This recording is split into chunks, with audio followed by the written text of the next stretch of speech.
네, 반갑습니다. 방금 소개받은 모두의 입시 연구소장 이용원입니다.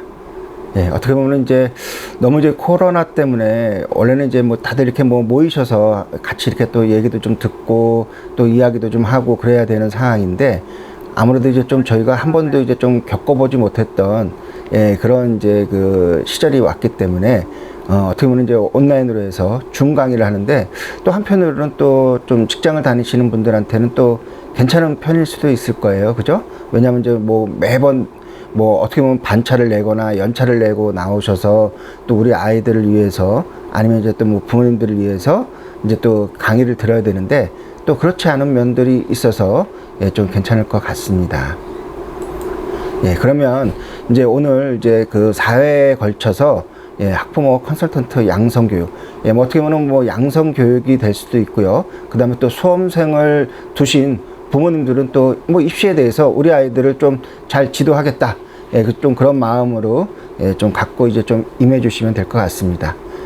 그럼 이제 하나씩 이제 좀 넘어가도록 하겠습니다. 네, 방금 이제 그 소개받은 이용원 소장입니다. 어떻게 보면 이제 요거는 뭐 그 꼭 뭐 교육을 이제 받으시는 분들 뿐만 아니라 좀 전국에 계신 이제 부모님들이 다 똑같은 마음이시죠. 뭐 보면은 이제 뭐 우리 아이들을 위해서 뭐 맛있는 걸 해줘야 되죠. 아무래도 이제 좀 건강을 좀 지켜야 되니까. 뭐 이게 뭐 수험생이 뭐 한 달, 두 달로 끝나는 게 아니라 롱런을 해야 되기 때문에 뭐 영양사미, 조리사의 역할도 하시고, 그 다음에 또 우리 아이들 또 학원이라든지 학교를 또 바라다 줘야 되니까 또 아무래도 또 운전을 하시는 부모님들 또 운전기사가 되시고, 그 다음에 제일 중요한 거는 우리 아이들을 위해서 입시에 대한 정보를 뭐 여러 어떤 그런 채널을 통해서 수집을 많이 하셔야 되잖아요. 그래서 이제 아무래도 이제 좀 정보 수집가가 되는 거죠. 제일 중요한 거는 아마 그 부모님들 중에서는 그 입시를 알아야 솔직히 우리 아이들을 좀 똑바르게 좀 지도를 해줄 수가 있는데, 또 너무 또 부모님들이 많이 알면 또 아이들이 또 싫어합니다. 그죠? 왜냐면 너무 이제 또 전문가처럼 이제 또 잘 알고 계시니까. 그리고 또 이제 뭐 가외 교습이나 학원 일정을 조율하는 뭐 매니저 역할도 하시고, 그 다음에 또 요즘 아이들 뭐 솔직히 나름대로 열심히 공부는 하지만 그래도 역시 감시하고 체근대고 좀 약간 좀 갈궈줘야 그래도 좀 공부를 하죠. 그리고 이제 또 우리의 그 자녀들의 격려, 위로, 그래 뭐 요번 시험은 그래 좀 못 봤어도 다음에 꼭 잘 보면 돼, 어떤 뭐 그런 부분에 대한 어떤 뭐 치어리더.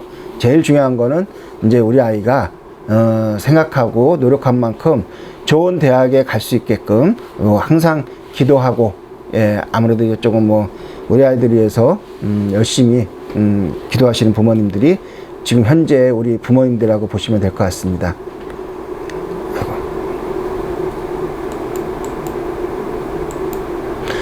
네, 그래서 이제 우리가 그 컨설팅이라고 하는 거는 아무래도 뭐 제일 중요한 거는 말을 잘 들어주는 이제 대화 상대거든요. 왜냐하면 이제 컨설팅을 하다 보면 뭐 어떤 부모님들이나 이제 아이들이 이제 같이 뭐 오게 되죠. 컨설팅을 하러 오게 되면. 근데 문제는 잘하는 학생들은 전혀 상관이 없어요. 근데 이제 조금 그 생각보다 그 성적이 좀 안 나오면 제일 이제 그 힘든 부분들이 뭐 어떤 뭐 친구 아들이나 딸내미, 그런 게 중요한 게 아니라 제일 중요한 거는 우리의 동서의 아이들이 대학을 잘 갔을 때 우리 애가 또 다시 재수를 해야 되나? 이제 뭐 그런 면들 있죠. 그래서 이제 그런 얘기를 이제 조금 털어놓고 싶은데 해줄 사람이 없잖아요. 그렇다고 또 집에서 뭐 아빠랑 이제 같이 이렇게 뭐 얘기를 해도 분명히 또 아빠들은 또 성질을 냅니다. 도대체 뭐 했냐, 그런 식으로. 그랬을 때 이제 그 뭐 여러 가지 어떤 뭐 입시에 대한 상담도 있지만 그런 고민들도 많이 말씀을 하시거든요. 그래서 이제 그런 말을 잘 들어주는 대화 상대가 뭐 어떻게 보면 이제 컨설턴트라고 보시면 되고요. 그 다음에 이제 그 컨설턴트를 하려면 뭐 아무래도 이제 좀 깊이 있는 지식도 중요하고, 대신 이제 너무 이제 그 입시라는 것들이 너무 많이 있기 때문에 기본적으로 베이스로 약간 좀 잔잔한 지식도 약간 좀 깔아 놓으시는 것도 좀 중요합니다. 그래서 우리가 거의 1시간 정도 만약에 컨설팅을 한다라고 했을 때 실질적으로 이제 뭐 입시에 대한 분석은요, 한 15분 정도면은 거의 끝납니다. 다만 이제 나머지는 이제 그 부모님들이 그동안에 뭐 쌓였던 거, 밀렸던 거, 그런 얘기들에 대한 그 경청이 이제 45분 정도 지나게 되는 거고요.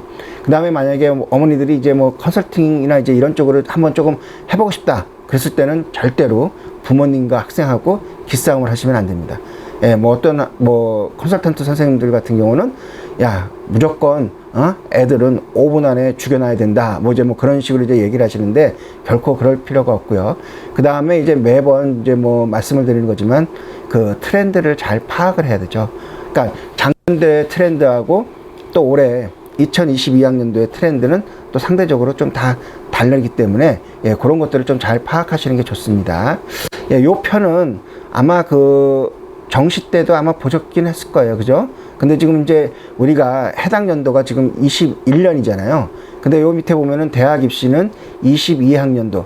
요즘에 계속 뭐 22학년도 이렇게 얘기를 많이 하는데 입시는요, 무조건 1년을 앞서가는 겁니다.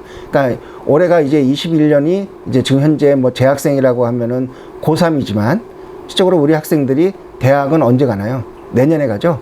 그렇기 때문에 22학년도가 이제 그 대학 입시에서는 이제 그렇게 1년을 앞서가서 얘기를 한다. 이제 그렇게 보시면 되고요.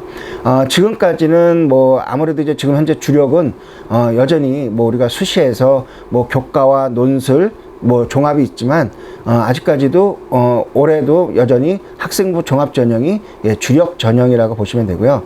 그 다음에 이제 그 교과 과정이 이제 2015 개정 교과로 바뀌었기 때문에 그거에 맞춰서 뭐 수능이라든지 아니면 뭐 교과 과정 뭐 그런 것들이 이제 좀 계속 진행이 될 걸로 이제 좀 예상이 되고 있습니다. 자, 요거는 이제 뭐 대학 그 2022학년도 그 구조를 보게 되면요. 아무래도 올해는 이제 조금 약간 좀 그 수능 위주의 비율이 조금 높다. 그래서 이제 좀 그렇게 보시면 되고, 그 다음에 이제 특히 이제 뭐 그 세 번째 칸에 보시면요. 학생부 종합전형 공정성 뭐 제고를 인해서 그 고교 그 학생부 기재가 많이 개선이 됩니다. 그래서 이제 뭐 방과 활동이 뭐 미기재를 한다든지, 그러니까 대학으로 보낼 때요. 그 다음에 또 자율활동도 연간 1개씩. 그런데 또 요 글자 수도 뭐 많이 쓰는 게 아니라 한 30자 이내로 간단하게만 이제 써서 내게 되어 있습니다. 그리고 또 하나 또 바뀌게 된 건요. 그 자기소개서가 이제 바뀌게 됩니다. 그 작년 같은 경우는 1번, 2번, 3번이 대교육 공통 양식으로 해가지고요. 한 1000자, 1500자, 1000자에서 3500자에다가 뭐 대학교 자율문항에서 1000자에서 1500자에서 약 5000자 이상을 썼는데요. 올해부터는 이제 세계 문항이 3100자로 상당히 줄어듭니다. 근데 이 자기소개서가 그 글씨가 줄어든다 그래서 아이들의 부담이 줄어들었다. 결코 그렇지는 않습니다. 오히려 준 만큼 그만큼 이제 좀 제대로 된 것들을 쓰려고 하니까 학생들이 아마 더 많이 고민에 빠질 수도 있습니다. 그리고 이제 교사 추천서가 이제 폐지가 되고요. 그 다음에 대학별 고사라고 얘기하는 뭐 논술이라든지 면접, 뭐 적성 이런 게 있는데 적성 전형이 올해부터 완전히 폐지가 됩니다. 그러다 보니까 뭐 가천대학이라든지 몇몇 대학들이 이제 적성을 보는 대학들도 이제는 적성을 보지를 않고 뭐 교과나 아니면 어떤 대학은 또 논술을 또 추가로 늘리는 학교들도 있고 그렇습니다. 자, 그러면 이제 먼저 그 수시 기본 용어를 한번 좀 정리를 해보겠습니다. 한 두 가지 정리를 이제 좀 나눴는데 한번 보시죠. 그래서 그 고른 기회 전형 많이 들었을 거예요. 근데 이제 일반적인 학생을 이제 지칭하는 거는 아니고요. 그 교육 기회의 어떤 불평등을 해소하기 위해서 뭐 실시하는 전형인데요. 뭐 농어촌이라든지 기회균등 전형이라든지 고른 기회 특별 전형. 그 뭐 정원 외에도 있고 정원 내에 대한 것들도 있습니다. 그래서 이제 이런 것들을 통틀어서 고른 기회 전형이라고 얘기를 합니다. 자, 그리고 이제 아까 좀 전에 얘기했죠. 대학별 고사. 그 다음에 그 지원자의 어떤 학업 성적이나 능력을 평가하는 시험을 얘기하는 건데요. 그 대학별 고사는 그 학생을 선발하기 위해서 그 대학 자체 내에서 시행하는 시험이거든요. 그래서 이제 뭐 논술이라든지 면접, 그 다음에 실기, 이런 것들이 이제 대학별 고사라고 칭합니다. 그래서 그렇게 보시면 되고요. 그 다음에 이제 복수 지원이 있는데, 복수 지원은 그 우리가 수시는 몇 개 원서를 지원하죠? 총 6번까지 지원을 할 수가 있습니다. 그래서 이제 수시 모집은 각 대학에 최대 6개 전형 이내로 지원할 수가 있고요. 이것을 뭐 복수 지원이라고 이제 뭐 얘기도 하죠.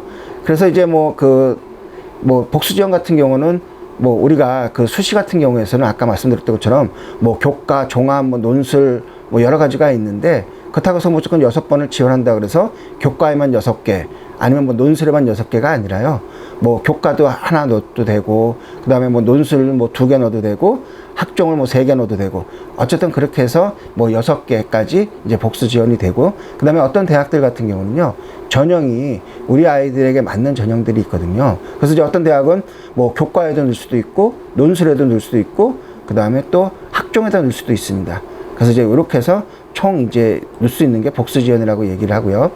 그 다음에 실질 반영 비율이라고 있는데 실질 반영 비율이라고 하는 거는 특히 이제 뭐 논술 같은 경우 뭐 어떤 학교들은 논술 100%가 있기는 하지만 특히 이제 뭐 논술 뭐 70에 교과 30 그렇게 따지면은 교과 30%면은 상당히 많은 비중이 차지할 것 같다 라고 생각을 하지만 실질적으로는 30%가 들어가는 건 아니고요. 뭐 예를 들어서 논술 같은 경우도 뭐 300점 만점이라고 그러니까 그 내신이 300점 만점이라고 했을 때 그거를 이제 뭐 9등급으로 균등하게 나누는 건 아니고요. 거의 뭐 한 290 몇 점 정도까지는 기본 점수를 주고요. 몇 점 갖고만 이제 뭐 등급 간 뭐 0.1점이라든지 뭐 1점이라든지 그런 식으로 이제 조금 나누기 때문에 실질 반영 비율은 우리가 얘기하는 30%가 아니고요. 뭐 4%, 5% 정도밖에 안 되고 있습니다. 그 다음에 이제 유사도 검사라고 하는데 유사도 검사라고 하는 건요.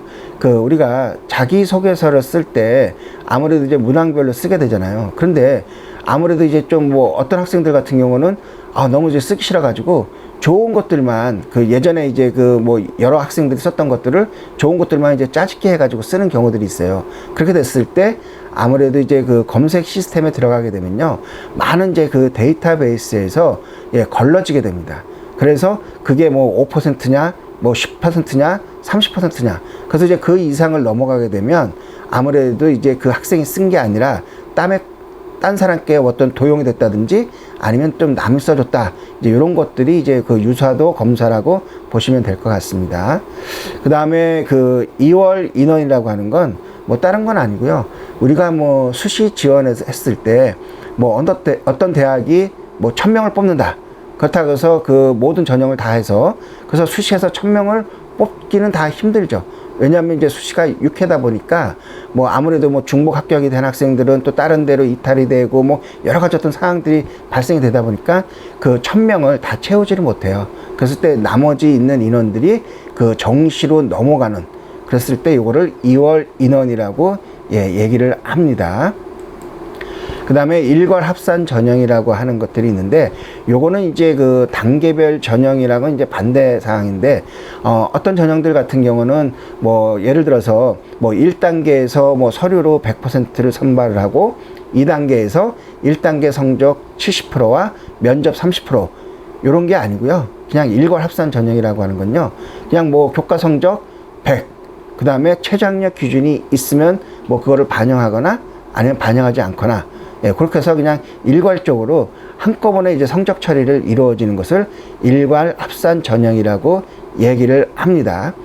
그리고 이제 우리가 그 요강이나 이제 그런 그 학교들의 이제 그 내용들을 보면 뭐 전형 요소를 이제 막 많이들 얘기를 하는데요. 그 학생을 선발하기 위해 고려되는 이제 요소를 말하는 것이 전형 요소인데요. 뭐 학생부 교과, 뭐 비교과, 뭐 서류 평가 성적, 뭐 이런 것들이 다 전형 요소의 하나라고 이제 포함이 되시면 됩니다. 그 다음에 전용 자료는 또 이것을 활용하기 위한 자료를 이제 얘기하는 것이 전용 자료라고 이제 얘기를 하죠. 그래서 전용 자료에는 뭐 학종 같은 경우는 뭐 학생부도 들어갈 거고, 그 다음에 자기소개서도 들어갈 거고, 또 어떤 경우에는 뭐 특기자 전형 같은 경우는 뭐 어학 성적표도 들어가고, 이런 것들이 이제 전용 자료라고 이제 보시면 될 것 같습니다. 그 다음에 이제 그 학생부 교과 성적 대체 점수, 그러니까 뭐 비교 내신이라고 얘기를 하는데요. 특히 이제 뭐 검정고시 학생이라든지 아니면 이제 뭐 특수 목적고 출신의 학생, 아니면 또 재수생이나 삼수생 그 이상의 이제 학생들이 그 학생부 성적을 확인하기 어려울 때 그 다른 대상의 학생을 갖고 비교를 하는 거예요. 어떤 경우에서는 수능 성적을 갖고 비교를 한다든지 아니면 뭐 논술 성적을 갖고 비교를 해서 이 학생이 이 정도면은 뭐 내신이 한 뭐 2등급 정도 될 거다. 뭐 1등급 정도가 될 거다. 이런 식으로 이제 약간 좀 대체해서 하는 것이 이제 뭐 학생부 교과 성적 대체 점수 또는 비교 내신이라고 얘기들을 많이 합니다. 자, 그리고 요거는 뭐 일반적인 뭐 통상적인 거는 아닌데요. 뭐 입시 설명회라든지 간혹 이제 뭐 그냥 친구들이나 아니면 뭐 그런 얘기들을 할 때 그냥 뭐 얘기를 하는 거예요. 그래서 이제 뭐 간판학과 막 이제 그런 얘기를 하는데, 간판학과가 간판을 만드는 학과가 아니고요. 우리가 뭐 예를 들어서 뭐 강원대는 뭐 전자공학과가 제일 이제 그 유명하다. 뭐 시립대는 행정이다. 뭐 경희대 하면은 딱 떠오르는 게 한의학과다. 그 다음에 부산대는 기계공학, 뭐 인하대 기계공학, 이런 것처럼 그 대학에서 뭔가 이제 좀 그 핵심이 되는 포인트가 되는 이제 학과들을 간판학과라고 이제 얘기를 합니다. 그리고 근데 우주 상향, 이제 요거는 뭐냐면 내가 과연 이 정도 성적 갖고 지원을 했을 때 양심이 있는 건가 없는 건가, 이제 이런 것들을 이제 우주 상향이라고 얘기를 하는데요. 그러니까 스스로 이제 느낄 정도로 대학을 지원을 할 때 성적이 엄청나게 뭐 미치지 못해요. 그러니까는 뭐 이 대학은 뭐 교과 성적이 뭐 2등급 초반은 돼야 된다. 그런데 내가 쭉 계산해 보니까 나는 뭐 3등급 초반이나 3등급 중반이 되는 거예요.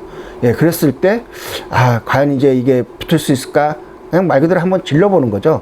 예, 이런 것들을 이제 우주 상향이라고 얘기를 하는데, 또 한편으로는 또 그렇게 또 그냥 아무 생각 없이 질렀는데 또 합격되는 사례들도 은근히 많습니다. 뭐 그렇다고 뭐 최초에 합격이 되는 거는 아니고요. 뭐 돌고 돌아와서 이제 뭐 추가 합격이라든지 그런 쪽으로 됐을 때 가능성도 조금 있을 수가 있는 거죠. 그 다음에 그 광탈이라고 이제 뭐 많이들 이제 막 들어보셨을 거예요. 그래서 이제 뭐 학종에서 볼 수 있는 것처럼 뭐 이야기처럼 뭐 빛의 속도로 버금갈 정도로 1단계를 통과하지 못해서 면접도 가지 못하는 이런 것들이 이제 광탈이라고 얘기들을 합니다. 그래서 뭐 이런 용어를 조금 한번 보려고 하는 건요. 아무래도 일종 우리가 대화를 하려면 그 대화에서 뭔가 이제 그 이야기는 조금 뭐 알아둬야지 이제 넘어갈 수가 있으니까, 그래서 이제 그냥 말씀을 드리는 거고요. 그 다음에 아마 전화기 많이 들어보셨을 거예요. 뭐 전기전자공학과, 그 다음에 화학공학과, 기계공학과, 요 세 개를 줄여가지고 전화기, 이렇게들 많이들 얘기를 합니다. 그래서 이제 뭐 요거와 관련된 학과나 그리고 또 타학과에 비해서 뭐 취업이라든지 성적대가 높은 학과가 전학이라고 이제 얘기들을 하죠. 그 다음에 또 지고국 많이 들어보셨을 거예요. 지방 거점 국립대의 줄임말이 뭐 지고국입니다. 그래서 이제 뭐 강원대라든지 충남대, 충북대, 뭐 전남대 이런 대학들을 지고국이라고 얘기들을 하죠. 그 다음에 서연, 가울성, 요거는 이제 그 메이저 의대인 서울대 의대, 연대 의대, 가톨릭 의대, 울산대 의대, 성균관대 의대, 요거를 서연 가울성이라고 얘기를 합니다. 그 다음에 이제 5대 경행이라고 있는데, 아무래도 요즘 또 그 뭐 취업이다 뭐다 이제 그러다 보니까 뭐 경찰 행정학과에 대한 이제 그 선호도가 상당히 많고요. 뭐 남학생이든 여학생이든 특히 이제 경찰 행정학과에 대한 그 선호도가 상당히 높습니다. 그랬을 때 뭐 경기대, 계명대, 원광대, 동국대, 용인대 요런 정도 뭐 이런 학교들을 이제 5대 뭐 경행이다 이제 이렇게 얘기를 합니다. 그래서 이제 그런 것들은 그냥 상식적으로 그냥 알고 계시는 게 좋습니다. 자, 그러면 이제 본격적으로 2022하고 2023 수시 모집의 특징에 대해서 하나씩 좀 이야기를 하도록 하겠습니다. 그래서 이제 그 뭐 저번에도 아마 그 뭐 좀 들으셨겠지 모르겠지만 올해 수능은 21년 11월 18일 목요일입니다. 그래서 수능은 있잖아요. 뭐 별다른 일이 없거나 뭐 지금 말 그대로 뭐 천재 이변이 생긴다든지 아니면 뭐 작년같이 뭐 어떤 코로나가 전혀 이제 그 생각지 못했던 그런 것들이 발생을 했을 때 뭐 잠깐 좀 그 시험 일자가 움직일 수는 있지만, 거의 모든 시험은요 매년 그 11월 18일이라고 하는 거는 매년 11월 셋째 주 목요일 날 그때 이제 시험을 보게 됩니다. 그러다 보니까 내년에는 11월 17일이 수능입니다. 그래서 올해는 11월 18일 날 수능을 보고 내년에는 11월 17일 날 이제 수능을 보게 됩니다. 그리고 나서 성적 발표는 올해는 이제 12월 10일 날 성적이 발표가 되죠. 대신 이제 제일 문제가 되는 게 뭐냐면 11월 18일 날 이제 수능을 보고 나서 특히 이제 올해 같은 경우 수능이 또 선택형 수능이잖아요. 뭐 국어가 또 선택형이고 수학도 선택형이에요. 그러다 보니까는 이제 또 그거를 또 그 산출하는 공식이라는 것 성적이 상당히 꼭 까다롭고 어렵습니다. 그래서 제일 문제가 되는 게 뭐냐면은 12월 10일 날 발표가 나면 내가 국어가 뭐 몇 등급이고 표준 점수가 어떻게 되고 백분위가 어떻게 되고 내가 등급을 맞췄냐 못 맞췄느냐 그걸 이제 확실하게 파악이 될 텐데 그러지 못한 상황에서는 우선은 12월 10일까지 기다려야 제 성적을 뚜렷이 알 수가 있는데 올해 이제 약간 좀 수능이 형식이 좀 바뀌다 보니까 제일 문제가 되는 거는 그 11월 18일 이후에 치러지는 뭐 논술이라든지 뭐 면접 이런 것들이 과연 내가 그 대학에서 최저학력 기준을 요구할 때 과연 내가 이제 이거를 맞췄는지 못 맞췄는지 이런 것들이 이제 불분명하기 때문에 상당히 조금 혼란을 많이 겪을 가능성이 조금 높습니다. 그리고 이제 수시 모집 원서는요, 매년 이제 9월 달에 시작을 하죠. 그래서 이제 올해 같은 경우는 이제 9월 10일부터 14일까지, 5일 중에서 무조건 3일 이상 원서 접수를 이제 받아야 됩니다. 그래서 어떤 학교들은 뭐 한 3일 정도만 하는 학교들도 있고요. 그 다음에 어떤 대학들은, 학생들을 더 많이 좀 끌어모으기 위해서 9월 10일부터 9월 14일까지 끝까지 이제 원서 접수를 하는 학교들도 있습니다. 그래서 이제 원서 접수가 끝나게 되면요, 그 전형 기간이 나오는데 전형 기간은 9월 15일부터 12월 15일까지 총 92일의 그 전형 기간을 두고 있는데요. 이건 무슨 얘기냐면 그 기간 내에 뭐 면접을 보는 학생들도 있고요. 그 다음에 뭐 예체능 같은 경우는 뭐 실기를 하는 학생들, 그 다음에 뭐 논술을 보는 학생들, 이런 학생들이 요 기간 내에 이제 뭐 그런 것들을 이제 보라, 이제 뭐 대학별고사를 보라는 이제 그 전형 기간을 별도로 만들어 놓은 거고요. 그래서 이제 이런 것들이 다 끝나게 되면, 그리고 또 그 수능 성적까지 또 다 발표가 되면 그때 가서 최저가 있는 학교들은 당연히 이제 그 12월 16일 그때까지 이제 발표를 하지만 또 최저 반영을 안 한 학교들은 뭐 12월 16일까지 기다리지는 않습니다. 그 전에도 미리미리 발표한 학교들도 상당히 많이 있죠. 그리고 이제 등록 기간은 3일에 걸쳐서 이제 등록을 하게 되고요. 그 다음에 이제 요 등록이 끝나게 되면 아까도 이제 말씀드렸던 것처럼 수시는 총 6번을 이제 지원을 하게 되잖아요. 그러다 보니까는 어떤 학생들 같은 경우는 아예 안 된 학생들도 있고, 또 어떤 학생들은 진짜 어떻게 하다 보니까는 6개가 다 되고, 또 어떤 학생은 3개, 뭐 중복 이제 합격이 되다 보니까 그런 학생들이 이제 하나만 등록을 해야 되니까 나머지 이제 학교들은 이제 그 결혼이 생기거나 아니면 또 자리가 비게 되죠. 그때부터 이제 시작하는 게 그 미등록 충원 이제 그거를 하게 되면서 맨 마지막에 12월 27일 9시에 합격 통보 마감을 하게 됩니다. 뭐 우리가 우스갯소리로 제일 잘 간 대학이 뭐 어떤 대학이죠? 아무래도 뭐 제일 잘 간 대학은 뭐 서울대, 연대, 뭐 고대, 뭐 상위권 대학이 제일 잘 간 대학이겠죠. 근데 또 하나는 말 그대로 그 미등록 충원 마지막 날 합격 통보, 그때를 그 전화 찬스로 했을 때 그 마지막 시간에 전화를 받고 우리 학교에 등록을 하시겠습니까? 어떻게 하시겠습니까? 하는, 그러니까 전화 찬스로 갔을 때 마지막에 문 닫고 들어가는 대학이 제일 잘 간 대학입니다.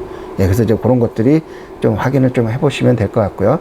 그래서 이런 그 형태가 올해뿐만 아니라 내년도 거의 비슷하게 이루어지고 있습니다. 자, 그리고 이제 우리가 그 학교에 이제 그런 내용들을 이제 좀 보게 되면 이제 우리가 수시를 보면요, 크게 전형으로는 학생부 위주와 논술 위주, 그리고 또 실기 실적 위주 3개로 나누지만 전형 요소는요, 학생부 위주로 했을 때 교과를 중심으로 하는 교과 전형이 있고요. 그 다음에 교과와 비교과를 하는, 특히 이제 거기에는 뭐 자기소개서라든지 추천서, 면접 이런 것들도 이제 좀 포함이 되죠. 그랬을 때 이제 학생부 종합 2가지로 이제 나눠질 수가 있고요.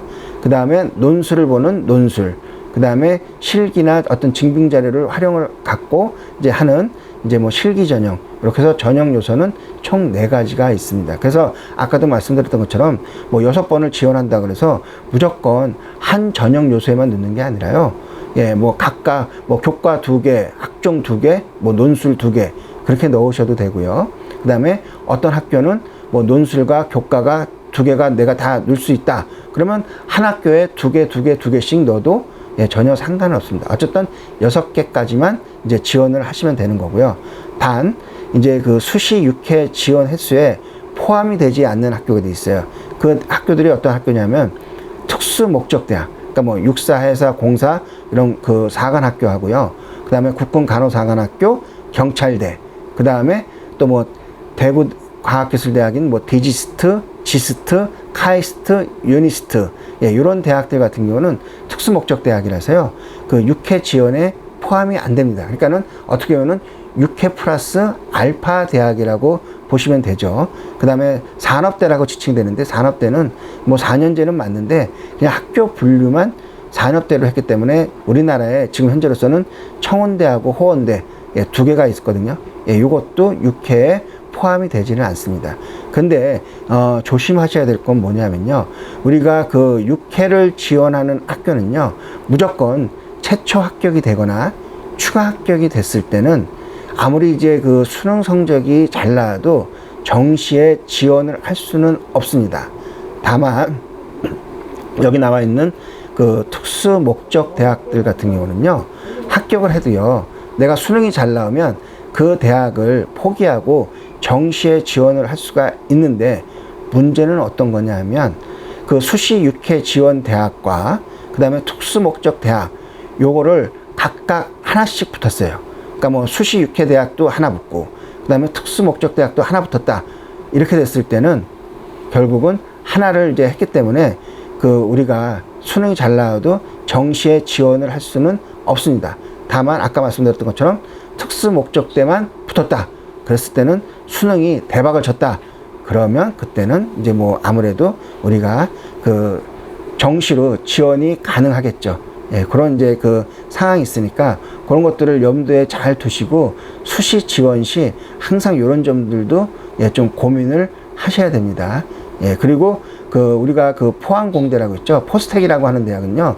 우리가 얘기하는 이제 특수 목적 대학이 아니에요. 그래서 그 포스텍은 6개에 포함이 되는 대학이니까 다른 것들은 다 뭐 영어로 써 있고 뭐 그러니까 그렇지 않냐 하는데 포항공대는 특수 목적대가 아니라 6개에 포함이 되는 대학이다.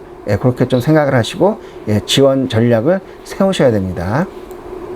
자, 그리고 이제 그 2022년부터 2024년도까지 어떤 그런 변화된 상황을 좀 보게 되는데요.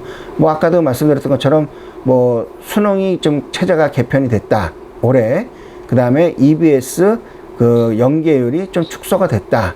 이제 그런 거고. 그 다음에 학생부 종합전형의 공정성 제고를 위해서 여러 가지 어떤 그런 그 내용들이 좀 변화가 있다.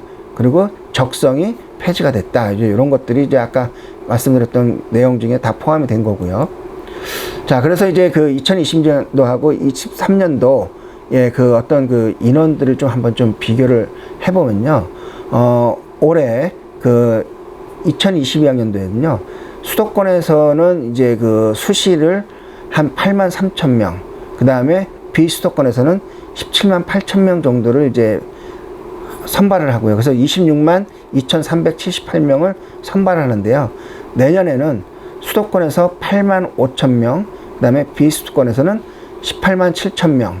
그래서 이제 27만 2천 명 정도가 이제 그 수시에서 그러니까 상당히 올해보다 또 내년이 수시 비중이 좀 많이 늘어났습니다. 근데 뭐 간단하게 좀 말씀을 드리면 2023년도에 보면은 그 비수도권을 보면은 수시나 이제 그런 쪽은 많이 늘었는데 정시가 많이 줄었죠. 그 이유는 아무래도 이제 좀 지방대학들 같은 경우는 좀 정시에 대한 부담감이 좀 크거든요. 그러다 보니까는 아무래도 좀 정시보다는 수시에서 학생들을 조금 많이 선발을 하기 때문에 수시의 인원이 조금 많이 늘어난 것을 확인하실 수가 있습니다. 그리고 이것도 이제 뭐 모집 인원의 변화를 보면요. 학생부 위주로 봤을 때 교과 이제 올해보다 내년도가 15만 4천 명 정도. 그래서 한 5,900명 정도가 좀 늘어나죠. 근데 아무래도 이제 그 교과 쪽은 그 뭐 수도권 쪽에 있는 대학들보다는 지방 대학에서 많이 이제 선발을 한다라고 보시면 될 것 같고요. 그 다음에 올해도 마찬가지지만 내년도 마찬가지지만은 거의 이제 요즘에 또 그 상위권 대학들도 교과 전형들이 상당히 조금 많이 늘어났어요. 그러니까 뭐 추천 전형을 뭐 가장한 이제 교과 전형들이 상당히 좀 많이 늘어났기 때문에 예, 교과도 인원이 좀 늘어났고요. 그 다음에 학종 같은 경우는 주로 뭐 인서울이나 수도권 대학들에서 주로 많이 이제 선발을 하고, 그 다음에 그나마 조금 줄은 게 좀 논술이 예, 조금 줄었죠. 한 올해에 비해서 내년도에는 한 53명 정도 줄는데 그렇게 뭐 크게 줄었다라고 볼 수는 없을 것 같습니다. 예, 그래서 요 이제 인원에 대한 이런 것들도 좀 참고를 해서 예, 보시면 좀 좋을 것 같고요. 그 다음에 이제 그 수도권 주요 대학의 어떤 그런 그 교과 전형들을 한번 좀 보겠는데요. 경희대 같은 경우는 이제 뭐 고교 연계로 해가지고 뭐 학생부 교과 뭐 80에다가 그 다음에 비교과 20으로 해가지고 약간 좀 교과 전형을 조금 많이 이제 좀 선발을 하게 되죠. 대신 이제 여기에는 최저학력 기준이 있고요. 고대 같은 경우는 뭐 매년 했던 것처럼 그 학생부 교과에다가 서류, 다만 이제 여기에는 또 면접이 없습니다.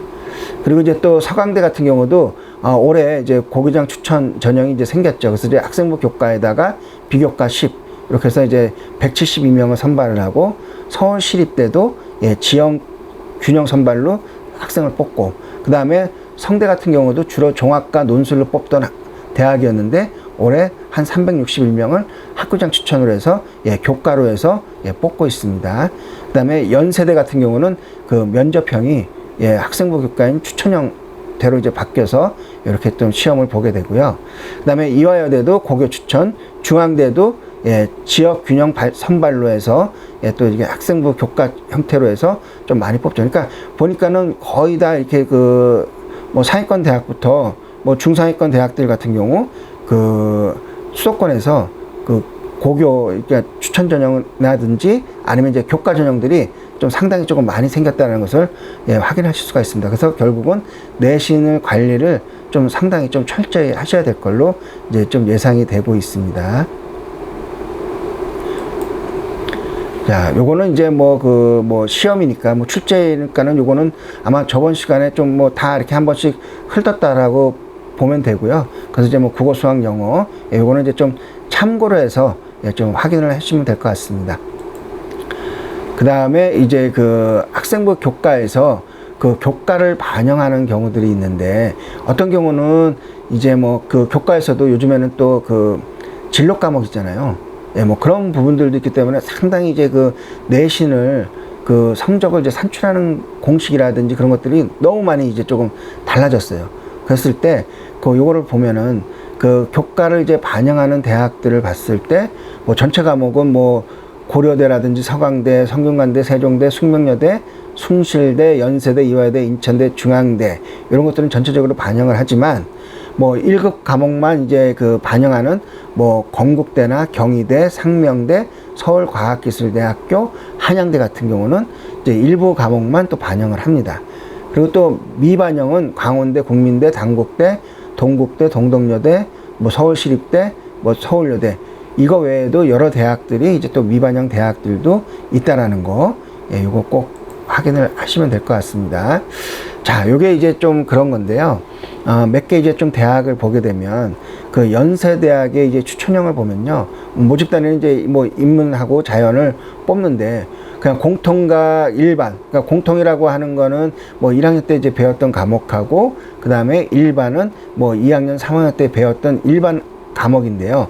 예, 이런 것들은 이제 그 연세대 같은 경우는 뭐 국수, 영사, 한국사 포함해 가지고 그 전교과를 다 반영을 하는데, 진로 과목 같은 경우는 특히 이제 우리가 예를 들어서 뭐 이과 학생들 같은 경우 뭐 물리학 2, 뭐 화학 2, 생명과학 2, 뭐 이제 그런 2 과목이라든지 아니면 또 진로 과목으로 이제 그 분류가 된 과목들 있잖아요. 예, 이런 것들은 그 성취도가 A, B, C 3개로 나오다 보니까 성취도별 환산 점수로 해서 연세대는 A는 20점, B는 15점, C는 10점 뭐 이렇게 이제 좀 반영을 하거나요. 그 다음에 고려대 같은 경우는 그 진로 과목 같은 경우를 성취도 비율을 고려해서 성취도별 환산 점수를 또 9단계로 나눠서 또 판단을 합니다. 그리고 또 서강대도 마찬가지로 뭐 5단계로 나눈다든지, 근데 또 성균관대는 뭐 또 A를 받건 B를 받건 C를 받건 또 약간 좀 정량적인 평가보다는 정성적인 평가로 해서 이제 또 학생들을 이제 그 내신 산출을 하게 됐고요.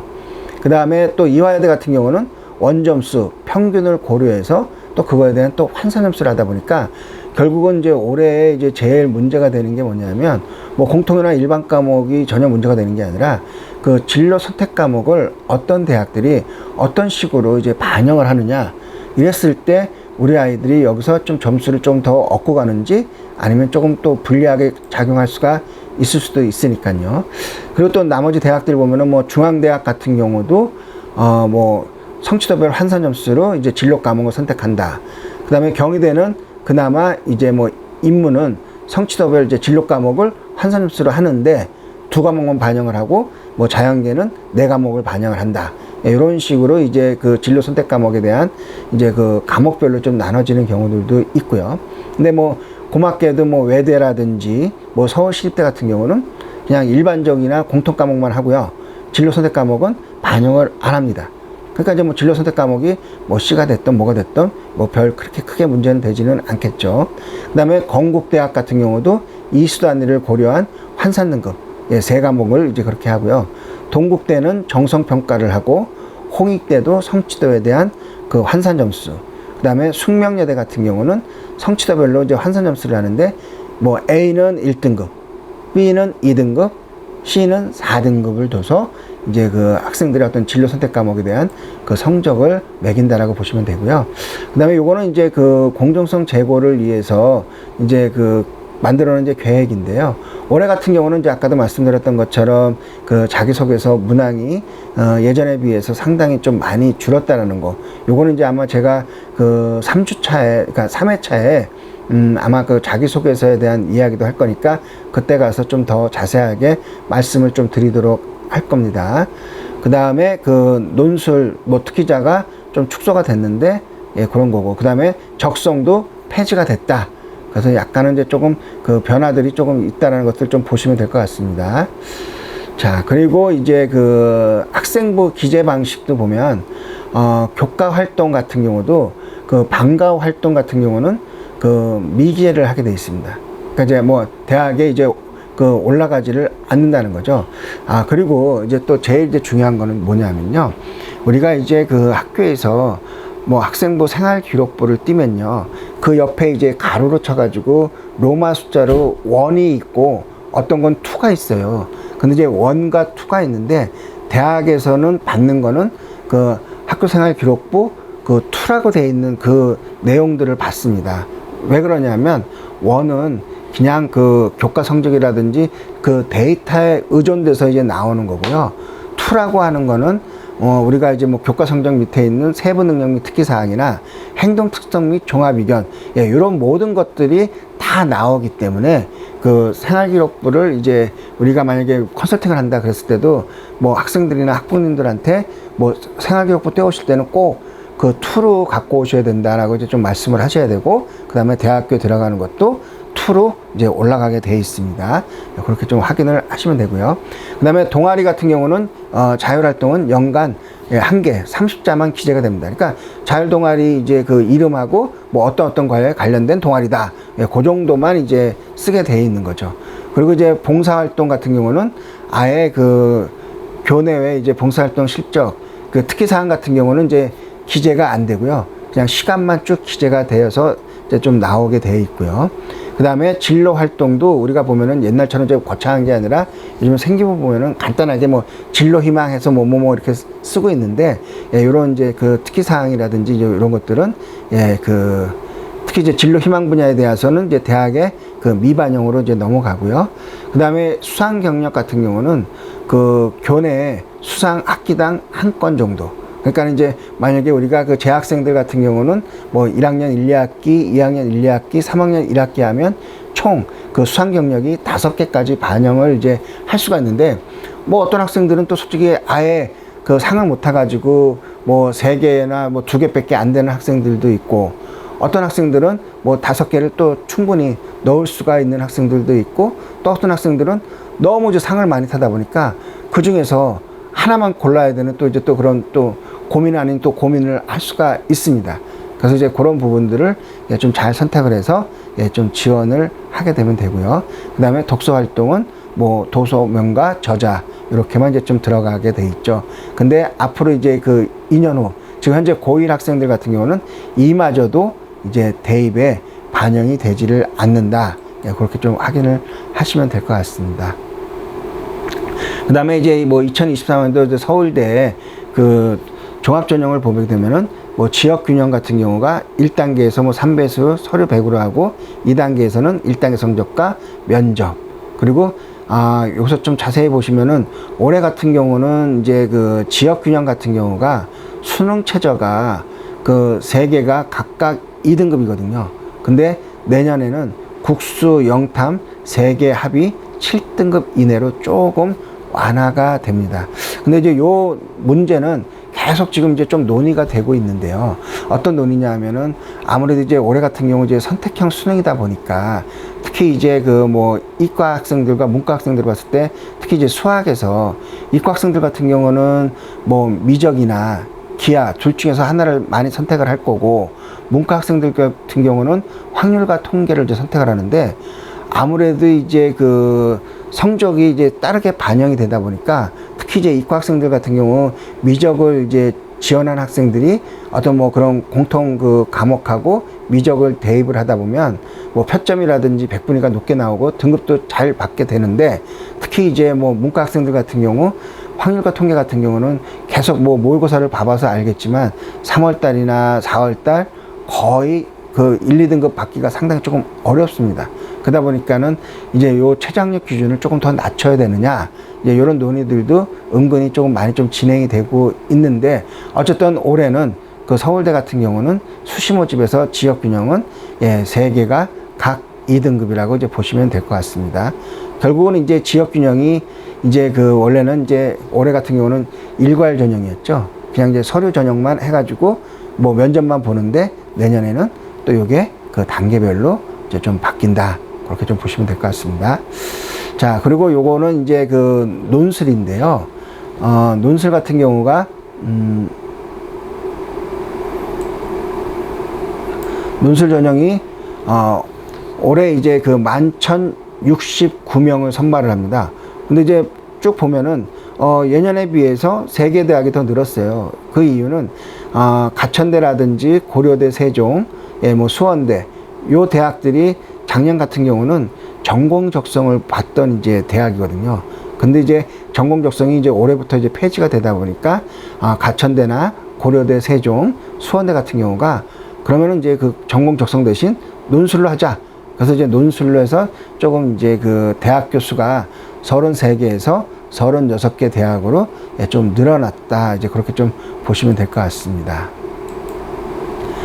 그리고 이제 그 논술도요, 그 대학을 이제 봤을 때, 아까도 말씀드렸잖아요. 논술이 그 학생부를 반영하는, 그러니까 논술 플러스 교과 성적을 반영하는 대학들도 있지만, 그냥 논술로만 오로지 100%를 뽑는 대학들이 있는데, 그 대학들을 보면, 연세대 서울이라든지 아니면 연세대 미래, 요거 원주에 있는 거죠. 그리고 이제 건국대 서울, 그 다음에 항공대 같은 경우, 요 4개 대학은 그 학생부 교과 성적에 전혀 관계없이 논술 100으로만 이제 학생들을 선발을 하고요.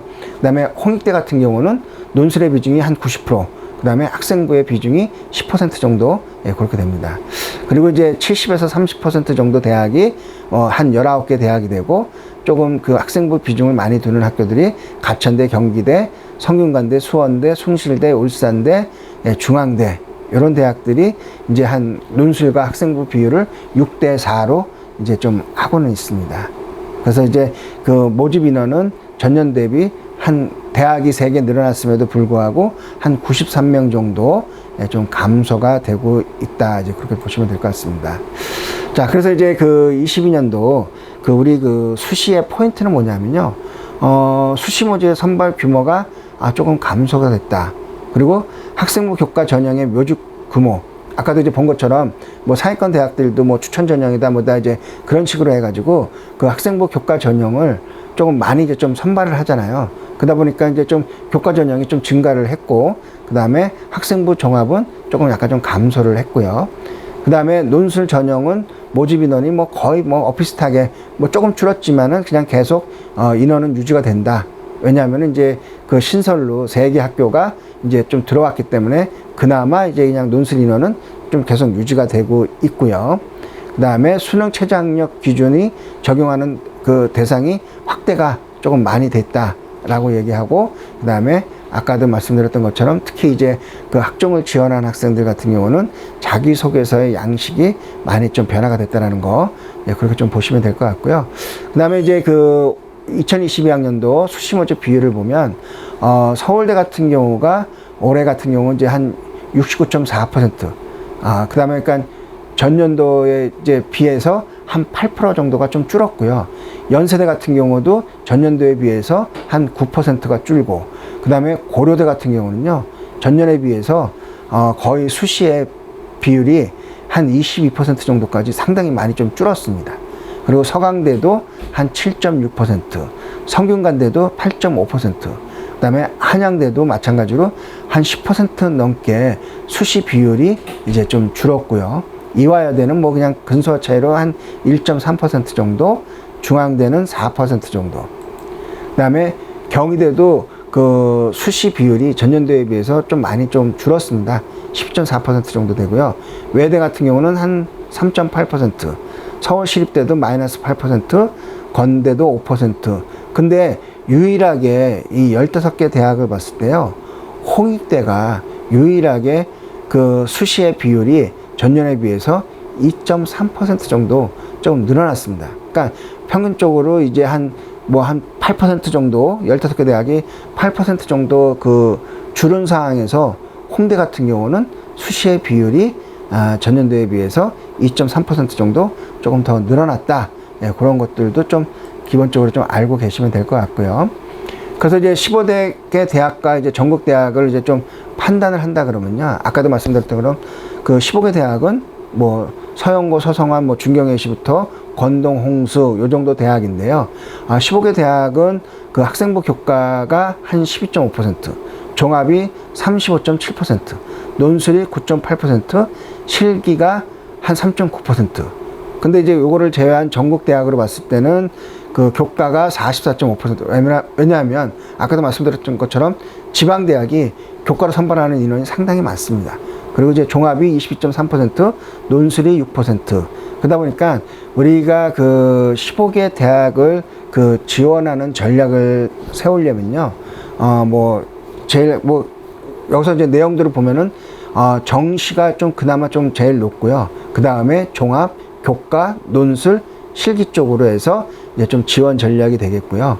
전국 대학으로 봤을 때는 교과, 정시, 종합, 논술, 실기 쪽으로 이제 조금 그 방향성을 잡으면 된다고 보시면 될 것 같습니다. 그래서 아무래도 좀 전국 대학이 그 교과 전형이 상당히 조금 많이 있다라는 거, 예, 그런 걸 좀 보시면 될 것 같습니다. 그 다음에 뭐 주요 전형별 모집 인원들 보면은, 건대 같은 경우는요, 아무래도 이제 뭐 교과와 종합, 논술을 봤을 때 종합과 논술에 대한 그 비중이 상당히 조금 높고요.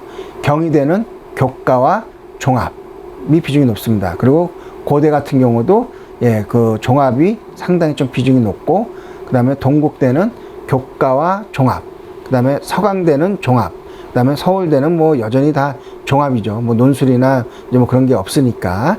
그리고 이제 서울시립대는 교과와 그 다음에 종합 전형이 예, 상당히 비중이 높고, 성대 같은 경우도 교과와 학생부 종합, 그 다음에 숙명여대도 교과와 종합, 연세대도 교과와 종합이 높고, 이화여대도 마찬가지로 예, 교과 전형과 종합 전형이 상당히 좀 비중이 높습니다. 근데 중앙대 같은 경우는 오히려 학생부 종합과 논술에 대한 비중이 조금 높고요. 외대 같은 경우도 종합 비중, 그 다음에 나머지 대학들 같은 경우도 거의 다 교과와 학생부 종합 전형이 상당히 조금 높다. 예, 그렇게 좀 보시면 될 것 같고요. 그 다음에 좀 중앙대가 좀 논술의 비중이 좀 높다. 예, 그렇게 보시면 될 것 같습니다. 요거는 뭐냐면요, 그 내신과 이제 수능을 비교를 했을 때 정시를 우리가 어떻게 지원할 거냐. 예, 그래 봤을 때, 우리 아이가 이제 간단히 보면은, 학생부가 그 모의고사를 봤을 때 더 좋다. 그러면은 그 수능 성적보다 학생부 성적이 더 좋다는 거고, 그러면서 이제 또 대학별 고사도 나름대로 좀 준비했다. 뭐 면접이라든지 뭐 논술이라든지 뭐 이제 이런 것들도 준비를 하고 있다. 그리고 또 비교과 관리도 잘하고 있다. 이런 학생들 같은 경우는 아무래도 그 약간 이제 좀 학생부가 모의고사보다는 좀 더 좋으니까. 근데 그것도 모의고사 성적이 또 안 좋은 상황에서 너무 이제 또 상향 지원을 할 수는 없잖아요. 왜냐면은 특히 이제 그 내신은 좋고 뭐 여러 가지 어떤 비교과를 준비를 잘했다고 해도 문제는 뭐냐면 상위권 대학들 같은 경우는 최저 학력 기준이 있기 때문에 그거를 제가 이제 맞추지 못하면 아무리 좋은 점수를 하더라도 결국은 이제 떨어지게 되니까. 그래서 결국은 정시 지원 가는 대학 대비 수시를 뭐 적정이나 하향 지원 또는 수시 목표 지원 대학에 지원하는 게 가장 좋을 것 같고요. 그 다음에 학생부나 모평이나 거의 그만하다. 그러니까 뭐 별 차이가 없다.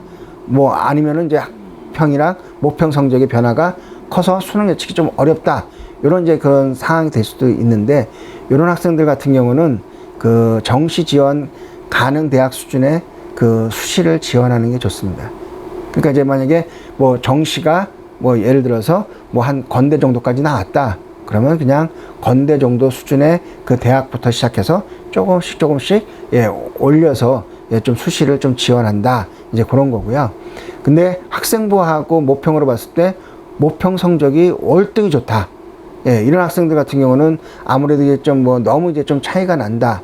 그러면 이제 결국은 이런 학생들 같은 경우는 뭐 교과 성적도 관리를 잘 못했을 뿐더러 아마 그 비교과도 아마 관리가 많이 부족할 거예요. 그랬을 때는 그 정시 지원 가능 대학 대비 수시를 뭐 적정이나 상향으로 지원하는 수밖에는 없죠. 왜냐하면 수능 성적, 모의고사 성적이 좋은데 내신이나 이제 그런 것들이 낮다 그래서 괜히 겁먹고 그 우리가 그 수시를 조금 낮게 쓰면 분명히 이런 학생들 같은 경우는 뭐 합격이 될 수도 있고, 근데 막상 그 정시에서 수능에서 뚜껑을 열었는데 수능 성적이 너무 잘 나왔어요.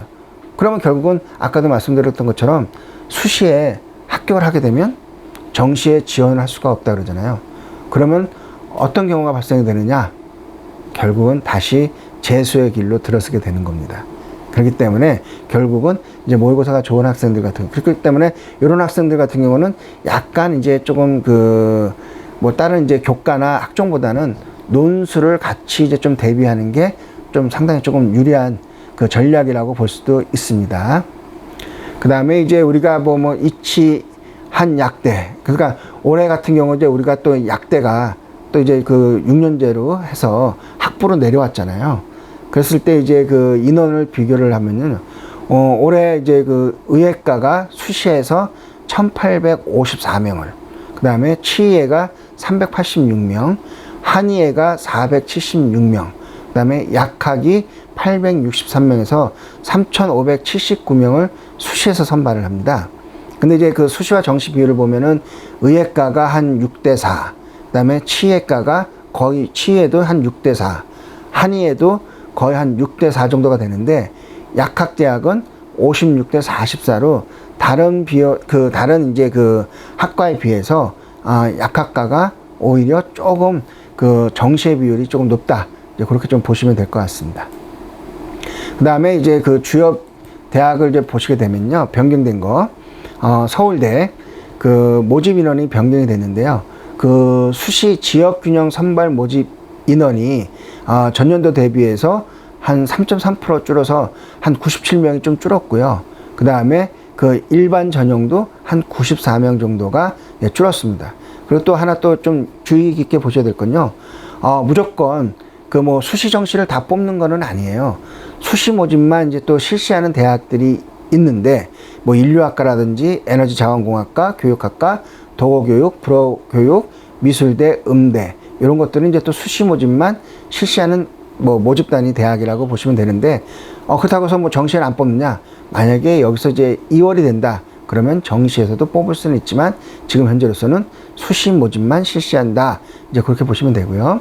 그 다음에 지역균형 같은 경우는 수능 최저학력 기준인데 그 4개 영역 중 3개가 2등급. 예, 그렇게 이제 좀 나와줘야 되고요. 그 다음에 면접 및 구술고사 뭐 제시문이 변경이 됐다. 예, 이것 좀 확인 좀 하시면 될 것 같습니다. 자, 그럼 이제 연세대학을 보면요.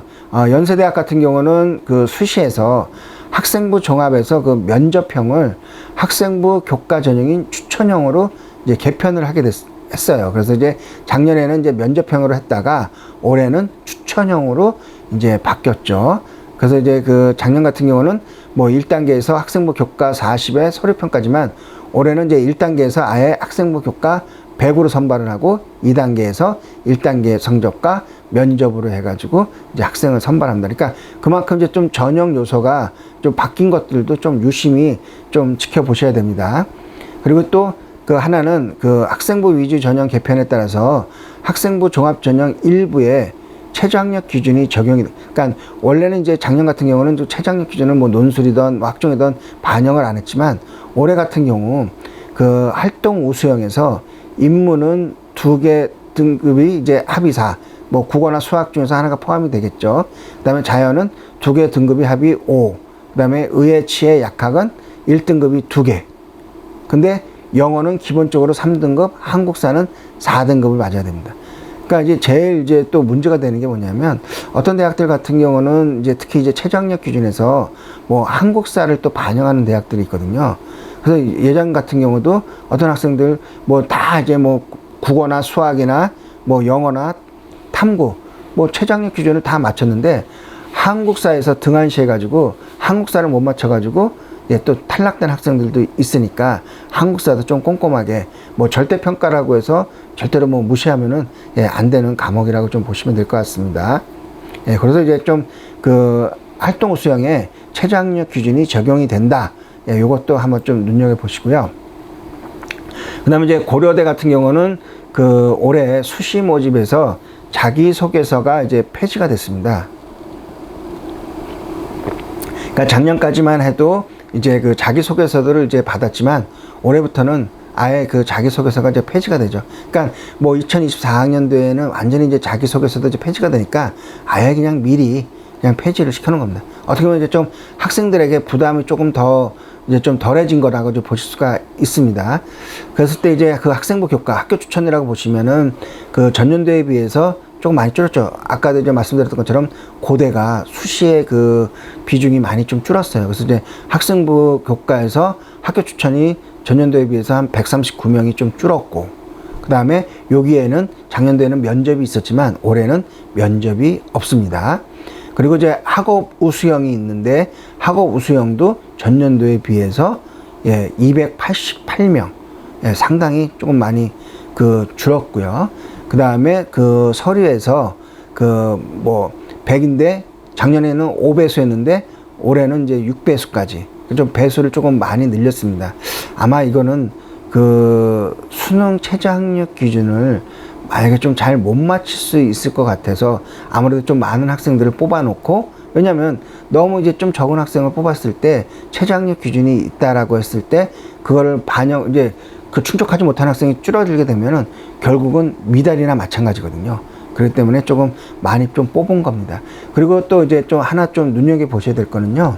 우리가 뭐 3배수다, 6배수다 이랬을 때 이 배수라고 하는 거는 예를 들어서 뭐 국문과가 10명을 뽑는다. 근데 6배수다. 그러면 1단계에서 그 뭐 서류로 해가지고 60명을 뽑아놓고 2단계에서 뭐 1단계와 면접을 통해 가지고 10명을 뽑는 건데 실질적으로 1단계에서의 6배수다 뭐 배수라고 하는 건요. 마지막에 이제 어떤 여러 가지 어떤 그런 그 점수를 산출해 가지고 1등부터 60등까지 쭉 점수를 매겼는데 60번째 되는 애가 그 점수상으로 봤을 때 예를 들어서 90점이다. 근데 61번, 62번 해서 뭐 70번까지가 똑같이 이제 그 점수가 90점이에요. 그러면 그 60번까지 뽑는 게 아니라 동점자인 마지막까지 뽑기 때문에 70번까지도 뽑는 겁니다. 그러니까 결국은 이게 어떤 대학들 같은 경우는 과에 따라서 6배수가 될 수도 있고 7배수도 될 수가 있습니다. 그래서 약간 조금 넉넉하게 좀 뽑는다. 이제 그렇게 좀 보시면 될 것 같고요. 그 다음에 서강대하고 이제 성균관대를 보면요.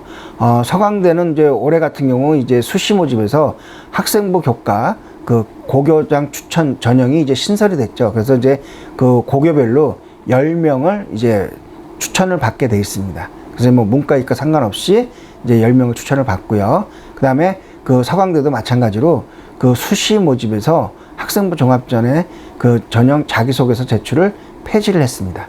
예, 그런 것들이 있고, 그다음에 성대 같은 경우는 그 전형 유형별 이제 비율을 보면은 그 수시가 60%, 정시가 40%. 근데 전년도에 비해서 조금 줄었죠.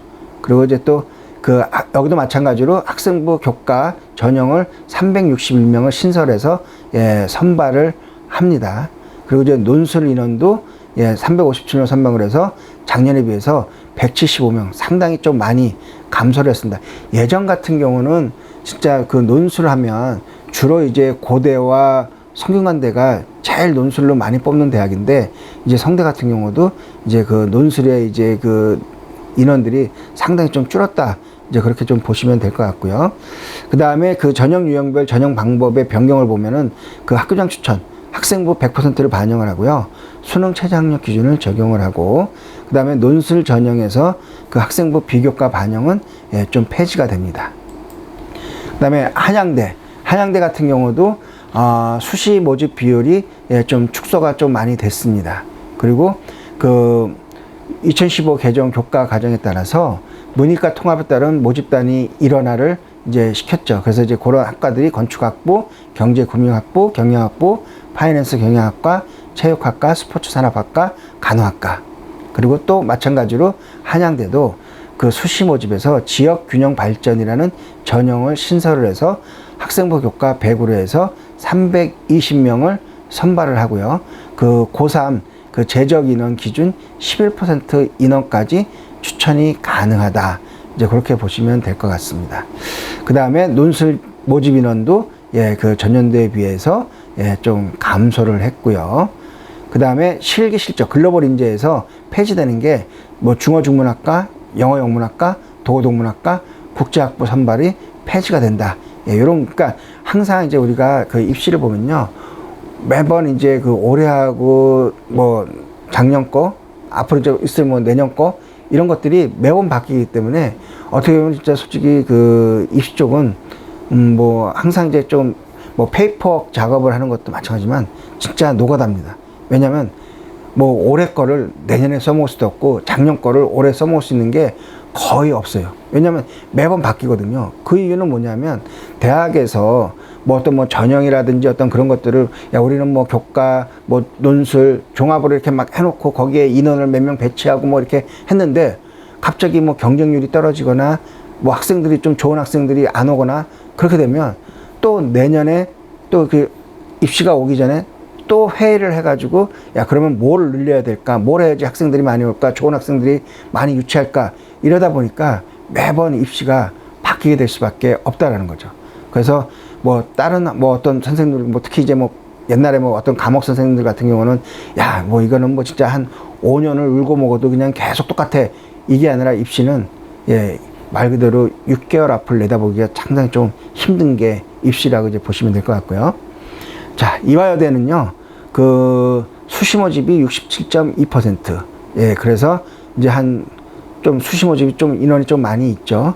그리고 그 다음에 약학대학 이제 학제 개편으로 해서 약학부를 이제 120명을 이제 선발을 하는데, 미래인재에서 이제 30명을 선발을 하는데, 특히 이제 약학전공 자연에서 20명, 미래산업 약학전공 인문에서 10명. 예, 이렇게 이제 좀 선발을 하고요. 그 다음에 또 여기도 고교 추천 전형 선발 인원 및 고교별 추천 인원이 확대가 됐습니다. 그래서 370명에서 올해는 이제 400명, 전년도에 비해서 30명이 증가를 했고요. 그 다음에 그 고교별 추천 인원은 5명. 근데 올해는 그 재적수의 5%, 그러니까 최대 10명까지 이제 확대가 됐다. 그러니까 좀 그만큼 이제 추천 인원이 조금 더 늘어났다는 얘기죠.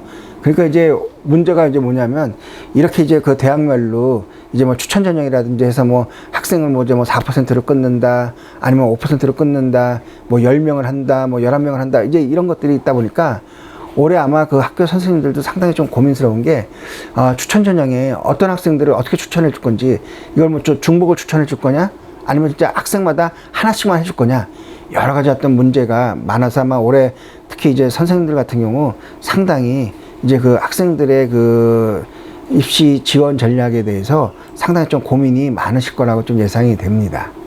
그 다음에 이제 중앙대학을 이제 보게 되면요, 중앙대학 같은 경우는 2020학년도 이제 유형별 모집 규모를 이제 좀 조정을 했는데, 수시 논술 전형이 좀 축소가 됐고, 그 다음에 정시 수능이 이제 좀 확대가 됐다. 예, 그래서 이제 특히 이제 수시에서도 학생부 교과 지역 균형을 해서 501명을 이제 선발을 하게 되죠. 예, 그래서 뭐 추천 전형까지 했을 때 이제 그 인원까지 포함하게 되면은 상당히 좀 501명 상당히 좀 인원이 많은 거고요. 근데 그나마 아까도 말씀드렸던 것처럼 그렇게 그 수시에서 논술 전형이 줄어도 예, 중대는 논술에서 상당히 좀 많은 학생들을 선발을 하고 있다. 예, 그렇게 보시면 되고요. 또 특수사항으로는 이제 지역균형 신설이 그 학생부 교과 전형하고 학교장 추천 전형을 통합해서 했다. 이제 그렇게 보시면 됩니다. 그래서 전형 방법은 교과 70%에다가 출결 봉사 이제 30% 해가지고 수능 최저 학력 기준이 적용이 됩니다. 그리고 이제 또 다빈치 인재 전형. 그러니까 우리가 그 중대 같은 경우는 이제 학종이 뭐 다빈치 인재 전형하고 탐구형 인재 전형이 있는데요. 다빈치 인재 전형 같은 경우 면접고사를 이제 도입을 합니다. 그래서 이제 1단계에서 3.5배수를 서류 100으로 해서 뽑고, 2단계에서는 이제 1단계 성적과 2단 뭐 면접 해가지고 이제 뽑는데, 수시 학생부 교과 진로 선택 과목 반영은 그 성취도 환산 점수로 반영한다. 아까도 뭐 말씀드렸던 것처럼 특히 이제 그 진로 과목을 어떻게 이제 산출하느냐, 그 공식이라든지 그 계산 방법이 좀 많은 학교들마다 다양하기 때문에 상당히 이제 그 네, 교과 성적을 하는데 좀 애로사항이 좀 많이 있을 거라고 이제 좀 보여집니다. 네, 경희대학을 보게 되면요, 수시가 조금 많이 좀 축소가 됐고요. 그 다음에 이제 그 학생부 교과, 이제 고교 연계 전형이 이제 학생부 교과로 해서 544명을 예, 좀 신설을 하게 되었습니다. 그리고 이제 고교 연계 전형을 학생부 교과 전형으로 이제 그 학종이었던 거를 이제 교과 전형으로 이제 좀 이동을 시켰던 게 이제 됐고요. 그 다음에 그 논술 우수자 전형에서 수능 최저 학력 기준을 완화하고 시험을 좀 간소화한다라고 이제 얘기를 합니다. 그래서 이제 그 자연계열 뭐 논술고사 시험도 과목을 수학과 과학을 봤던 거에서 수학으로 예, 변경을 합니다. 그러니까 그 과학이 이제 폐지가 되니까 결국은 이제 논술도 그 수학만 이제 좀 보고 이제 수리 논술만 본다는 얘기죠. 그래서 이제 어떤 대학들 같은 경우는 논술 같은 경우도 뭐 특히 이제 이과 학생들 같은 경우는 이제 수리 논술과 과학 논술 이렇게 같이 이렇게 그 통합을 해서 보는 학교들도 있고, 어떤 학교들은 그냥 수리 논술만 보는 학교. 그래서 이제 학교들마다 그 어떻게 이제 보느냐도 잘 고민을 하셔야 됩니다. 왜냐면 이제 우리 아이가 좀 수리 쪽에 강하다 그러면 수리 논술을 좀 많이 보는 쪽에다가 지원을 하는 게 아무래도 좀 유리하겠죠. 예, 그리고 그 학생부 교과 그 고교 연계 전형이 그 다음에 또 학생부 종합에서 네오르네상스 최저 학력 기준이 설정이 되어 있고요. 그 다음에 좀 면접 방식도 좀 상당히 조금 변경이 됐습니다. 그래서 이제 뭐 면접 대상 인원이 3배수에서 그 4배수로 이제 바뀌었고, 그 다음에 그 인문 자연계열 계열별 했을 때 재시문 출제 문항이 폐지가 됩니다. 예, 그리고 면접 시간도 조금 단축이 돼서 아무래도 이제 좀 경희대 같은 경우 뭐 재시문 출제 문항을 이제 했기 때문에 아무래도 조금 그 면접 봤을 때 조금 애로사항이 있을 수도 있었지만, 올해 같은 경우는 이제 좀 폐지가 되기 때문에 아마 좀 학생들이 면접을 준비하는 데 있어서 좀 수월하다, 그렇게 좀 생각이 될 수가 있습니다. 자, 그리고 외대하고 이제 시립대를 보면요, 수시 모집은 뭐 아까도 말씀드렸던 것처럼 좀 축소가 됐고요. 그 다음에 학생부 교과 전형, 그 학교장 추천 전형으로 이제 변경이 됩니다. 그래서 이제 그 모집 인원이 그 전년도에 491명에서 373명으로 118명이 좀 감소를 해서 학교장 추천 전형으로 이제 변경이 되고요. 외대 마찬가지로 학생부 종합 전형에서 자기소개서가 예, 폐지가 됩니다. 그리고 또 특이할 거는요, 그 학생부 교과 전형하고 뭐 논술 전형, 그 학교생활 기록부 교과 성적이 반영 방법이 변경이 되는데, 어떤 거냐면은 작년 같은 경우는요, 그냥 그 등급에 대해서 그 환산 점수만 갖고 이제 그 성적을 이제 매겼는데요. 원래는 이제 그 외대에 좀 특이한 점이 뭐냐면, 예를 들어서 그 두 가지를 갖고 했었거든요. 그러니까 그 석차 등급 하나를 갖고 보거나 아니면은 그 과목의 원점수를 봤어요.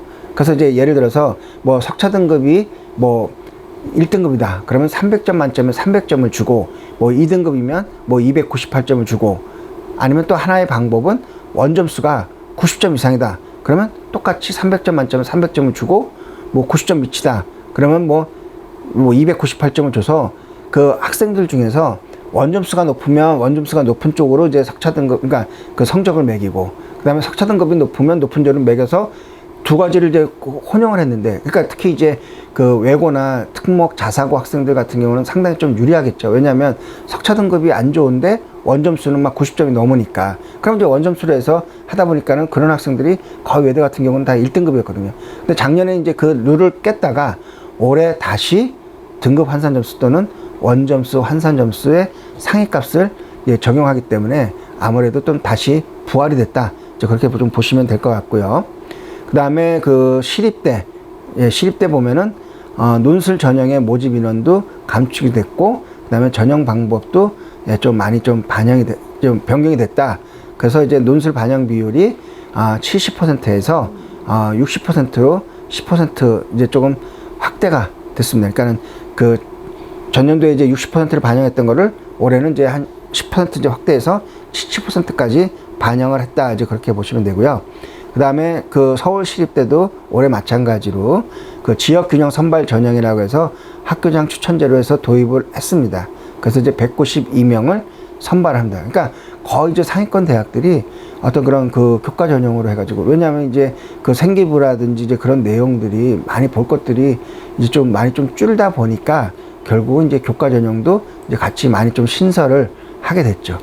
그 다음에 이제 그 건국대와 이제 동국대를 비교를 하겠습니다. 이제 건국대 같은 경우도 그 학생부 종합, 그 KU 학교 추천, 요게 이제 그 학생부 교과 KU 지역 균형으로 전환을 해서 340명을 선발을 하게 됩니다. 그래서 이제 학생부 교과 100으로 해서 최저 학력 기준이 적용이 되고요. 그 다음에 학교장 추천이 되는데 여기에는 솔직히 추천 인원은 제한이 없습니다.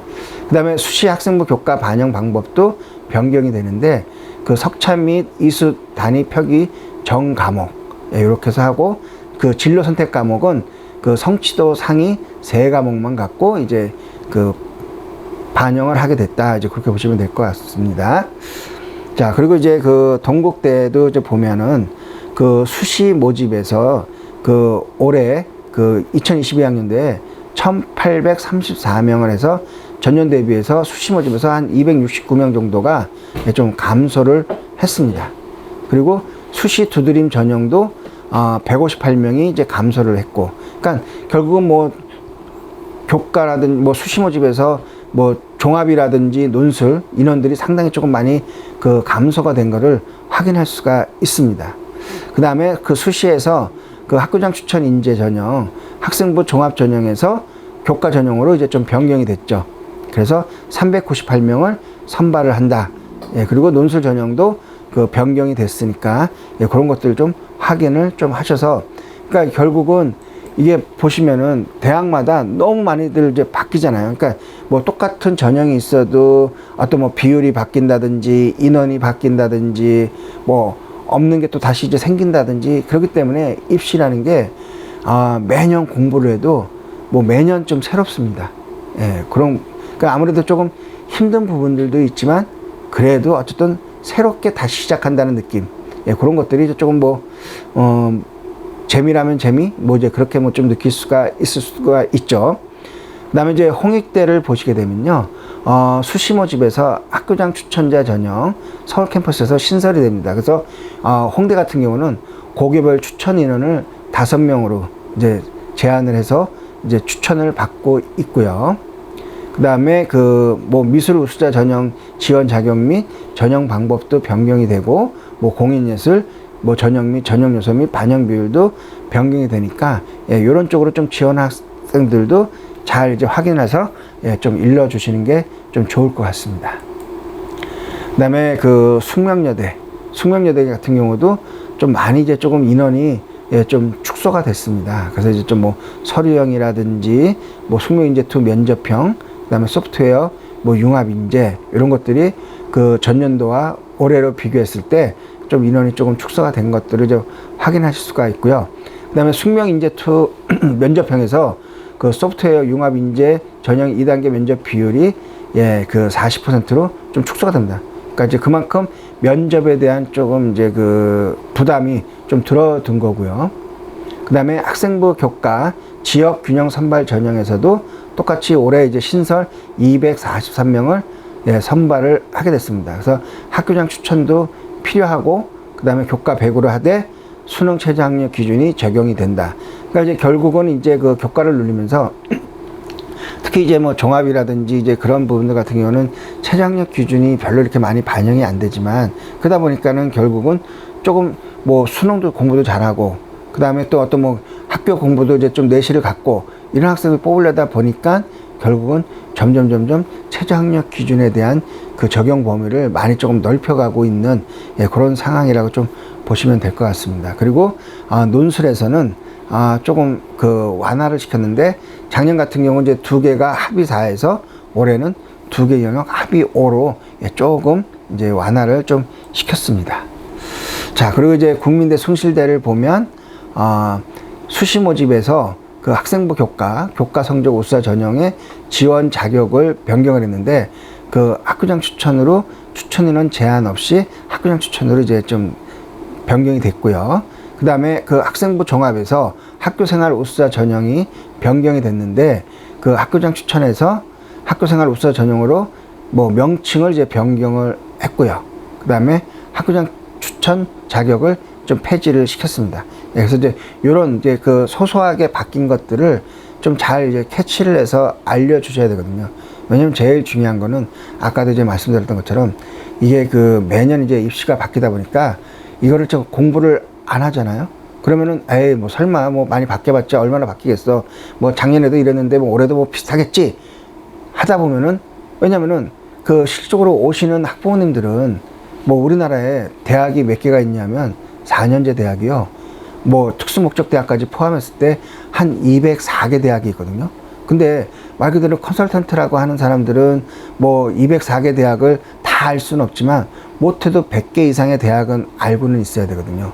근데 오시는 어머니나 학부모님들은 솔직히 뭐 100개, 50개 알 필요가 없어요. 왜냐면 우리 아이가 가고자 하는 학교 많아야 10개, 뭐 5개, 뭐 3개, 뭐 그 정도만 알고 오시면 되거든요. 그러다 보니까 그 어머니들은 완벽하게 거기서 이제 꿰고 오기 때문에 저희가 괜히 이제 그런 공부를 안 하게 되면 뭐 전형이라든지 뭐 폐지가 된 건데, 아니면 뭐 자기소개서가 뭐 폐지가 된 이런 것들을 모르고 있다. 그렇게 되면은 말 그대로 그 어머니랑 상담해서 신뢰가 깨지기 때문에 상당히 이제 좀 세밀하게 좀 이제 그 기억도 해야 되고 공부도 해야 되고, 안 되면은 어느 부분에다가 좀 메모도 해 놓으면서 하나씩 꼼꼼하게 이제 좀 컨설팅을 해 주시는 게 제일 중요합니다. 그리고 숭실대학 같은 경우도 그 작년에 학생부 우수 전형을 올해 같은 경우는 그 지역균형 인재 전형으로 이제 좀 명칭 이제 전환을 했고요. 그 다음에 그 소프트웨어 특기자 1단계 선발 인원 2배수로 이제 조정을 했다. 그러니까 작년 같은 경우 이제 3배수에서 2배수로 조정을 했다. 이제 그렇게 보시면 될 것 같습니다. 그 다음에 이제 그 아주대도 학생부 교과 전형을 변경을 했는데요.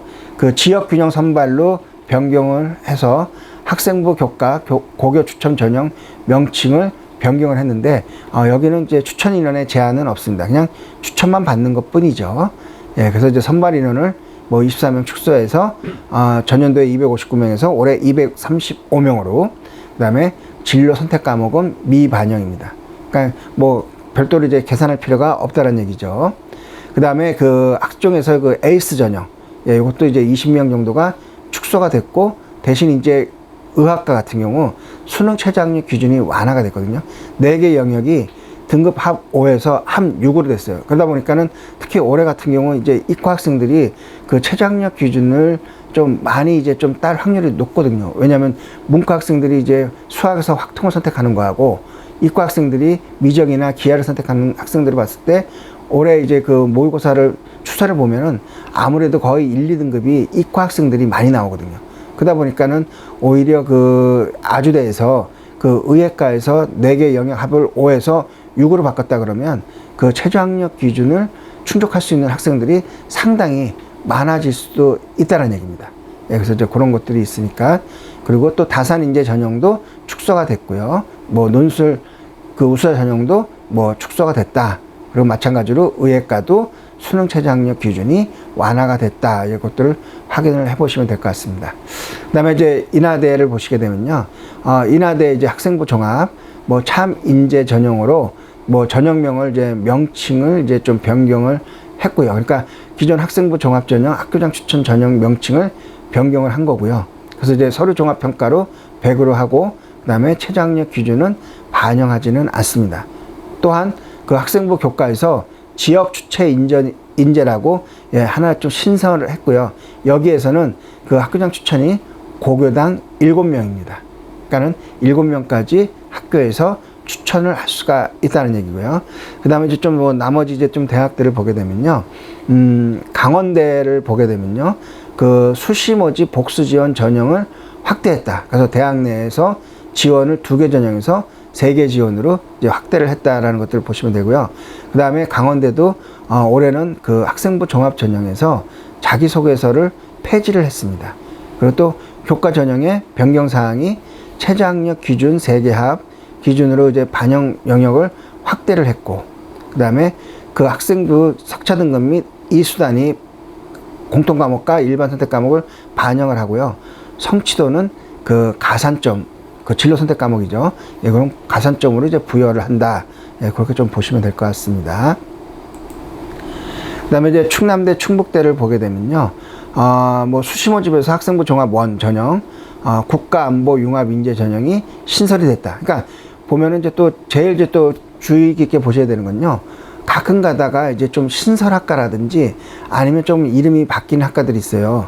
그렇게 되면은 전년도에 있었는데 갑자기 없어지는 경우들도 있고요. 아니면 좀 통합되는 학과들도 있거든요. 그러니까 과가 학부로 통합이 되는 경우들이 있으니까 그런 것들도 잘 눈여겨보셔야 돼요. 그래서 결국은 공부를 어떻게 하셔야 되냐면 뭐 내년 것까지는 이제 하기는 좀 힘들 수도 있지만 전년도 과의 어떤 요강과 올해의 요강을 똑같이 놓고 비교를 해보셔야 돼요.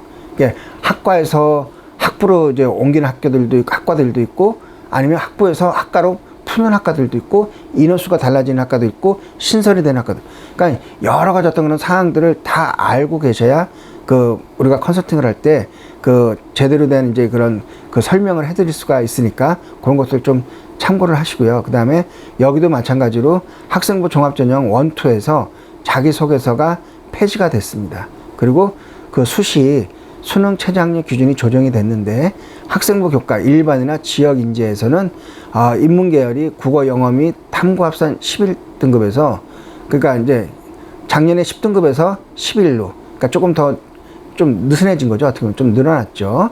예, 그런 것들을 좀 보시면 될 것 같고요.